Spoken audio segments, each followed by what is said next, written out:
Moja kati ya vitu msingi kwa sasa ni identification, utambuzi wa watu.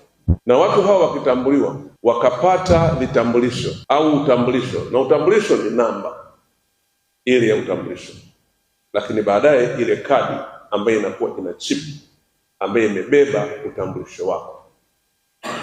Kwa hivi sasa hatua tuliyopo ni kwamba kitambulisho chetu kile kinabeba pia huduma nyingine, yani ile chip ina milango ya kuingizia na kutoa huduma nyingine.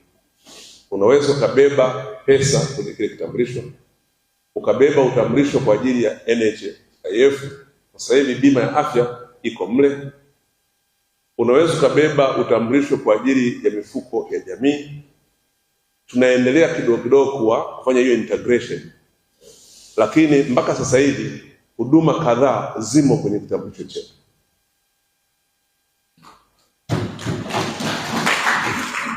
Kwa hivyo kama tutaweza kuwapatia Watanzania wote vitambulisho, tutakuwa tumefanya transformation kubwa kwenye digital economy, kwa sababu sasa tunaweza tukafanya biashara, na hata wizi, kupotea kwa fedha ni kwa sababu pesa inatoka kwa mtu mmoja anayejulikana inaenda kwa mtu mwingine anayejulikana, kwa hiyo haiwezi kupotea. Ni kwa sababu ya kutokuwepo kwa utambulisho huo kwa watu wote, ndiyo maana sasa kuna hata matapeli wanapitia huko. Lakini utambulisho huu utatusaidia sana hata katika shughuli nyingine.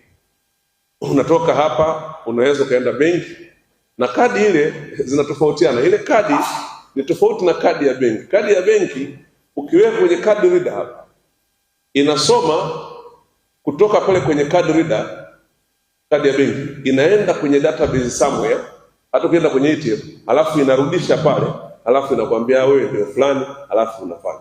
Kitambulisho chetu cha taifa chenyewe kimemaliza, kina hicho kila kitu.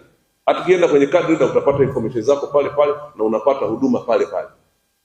Kwa hiyo ukiwa na kilipio unalipia pale pale, sio mpaka ipeleke mahali alafu urudishe pale. Ndio tofauti wa vitambulisho kati ya vitambulisho vya kawaida na kile cha kwetu, kwa sababu kile cha kwetu cha kitambulisho cha NIDA kina hizo facility, kina accommodate utambuzi in itself, sio mpaka uende mahali na kurudi